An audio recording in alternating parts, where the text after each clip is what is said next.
మా ఇలాకా మాకివ్వండి, మా తడాఖా ఏంటో చూపిస్తామంటున్నారట ఆ మాజీ ఎమ్మెల్యేలు. గత ఎన్నికల్లో కుండ మార్పిడి రాజకీయంతో ఆ ఇద్దరి నెత్తిన ఓటమి బండపడింది. సొంత నియోజకవర్గాలకు తమని ట్రాన్స్ఫర్ చేయాలని వాళ్ళు అర్జీల మీద అర్జీలు పెట్టుకున్నారట. కుండ మార్పిడి రాజకీయాలతో చేతులు కాల్చుకున్న వైసీపీ అధిష్టానం కూడా ఎట్టకేలకు ఓకే అనేసిందని సమాచారం. రాబోయే స్థానిక సమరానికి ముందే ఆ ఇద్దరు మాజీ ఎమ్మెల్యేలకు వాళ్ళ సొంత నియోజకవర్గాలు కేటాయించబోతున్నారని టాక్. దాంతో ఆ వైసీపీ నేతలిద్దరూ యమ ఖుషీగా ఉన్నారట. ఇంతకీ ఎవరా నేతలు, ఏదా నియోజకవర్గాలు?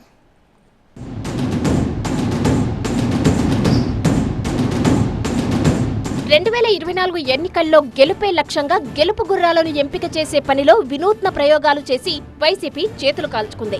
అందులో పార్టీకి కీలకంగా ఉన్న ఉమ్మడి ప్రకాశం జిల్లా పశ్చిమ ప్రాంతంలోని 2 కీలక నియోజకవర్గాల్లో కుండ మార్పిడి రాజకీయాలకు తెరతీసింది. ఇక్కడి ఎమ్మెల్యేను అక్కడికి, అక్కడి ఎమ్మెల్యేను ఇక్కడికి మార్చి గెలిచి రమ్మని ఆ ఇద్దరు ఎమ్మెల్యేలకు పరీక్ష పెట్టింది. దీంతో అధిష్టానం చెప్పినట్టు చేసిన ఆ ఇద్దరు ఎన్నికల్లో ఓటమి పాలయ్యారు. 2019 ఎన్నికల్లో మార్కాపురం నుంచి వైసీపీ అభ్యర్థిగా పోటీ చేసి నాగార్జునరెడ్డి విజయం సాధించారు. ఈయన రాజకీయాలకు కొత్త అయినా రాజకీయ నేపథ్యం ఉన్న కుటుంబం నుంచి వచ్చారు. తండ్రి, పిల్లనిచ్చిన మామ ఇద్దరు మాజీ ఎమ్మెల్యేలుగా ఉండడం ఆయనకు కలిసొచ్చింది. మరోవైపు నియోజకవర్గంలో అంగబలం అర్ధబలం కూడా కుందూరు ఫ్యామిలీకి పుష్కలంగా ఉంది.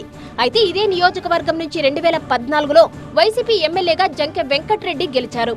2019లో నాగార్జునరెడ్డికి వెంకటరెడ్డికి మధ్య సీటు పోరు నడిచింది. ఆ పోరులో విజయం సాధించిన నాగార్జునరెడ్డి ఎమ్మెల్యేగా కూడా విజయం సాధించారు. అయితే 2024లో వైసీపీ అధిష్టానం ఇద్దరికీ షాక్ ఇచ్చింది. వీళ్లను కాదని గిద్దలూరు ఎమ్మెల్యేగా ఉన్న అన్నా రాంబాబును తీసుకొచ్చి మార్కాపురం నుంచి పోటీ చేయించింది. నాగార్జునరెడ్డిని గిద్దలూరు నుంచి పోటీ చేయించింది. అయితే 2024 ఎన్నికల్లో లోకల్ లీడర్లైన నాగార్జునరెడ్డి, వెంకటరెడ్డి గిద్దలూరు నుంచి వలస వచ్చిన అన్నా రాంబాబుకు సహకరించలేదంటారు. దాంతో 2024 ఎన్నికల్లో అన్నా రాంబాబు ఓటమి పాలయ్యారని లోకల్ టాక్. ప్రస్తుతం మార్కాపురం వైసీపీ ఇన్ఛార్జిగా అన్నా రాంబాబు కొనసాగుతున్నారు.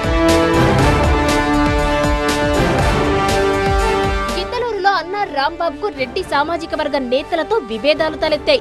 ఆయన పోటీ చేస్తే సహకరించబోమని రెడ్డి వర్గం నేతలు తెగేసి చెప్పారు.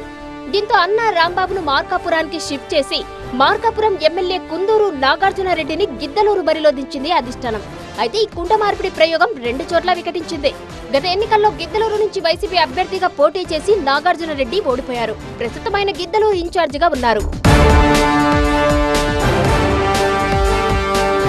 ఎన్నికల్లో ఓటమి తర్వాత తమను సొంత నియోజకవర్గాలకు ట్రాన్స్ఫర్ చేయమని వైసీపీ అధిష్టానానికి నాగార్జునరెడ్డి, రాంబాబు గత 2 ఏళ్లుగా మొరపెట్టుకుంటూనే ఉన్నారట. స్థానిక సమరానికి ముందే తమను తమ నియోజకవర్గాలకు పంపిస్తే మంచి ఫలితాలు సాధించుకు వస్తామని చెప్పారని సమాచారం.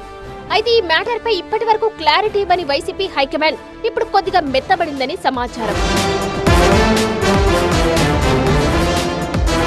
తాజా పరిణామాల నేపథ్యంలో వైసీపీ అధిష్టానం కూడా ఎవరి సొంత నియోజకవర్గాలకు వాళ్లను పంపించేస్తే స్థానిక ఎన్నికల్లో అధికార పార్టీకి గట్టి పోటీ ఇవ్వొచ్చని భావిస్తున్నట్టు సమాచారం. దీంతో అధిష్టానం గ్రీన్ సిగ్నల్ ఇస్తే తమ సొంత ఇలాఖాలో తడాఖా చూపించాలని నేతలిద్దరూ తహతహలాడుతున్నారట.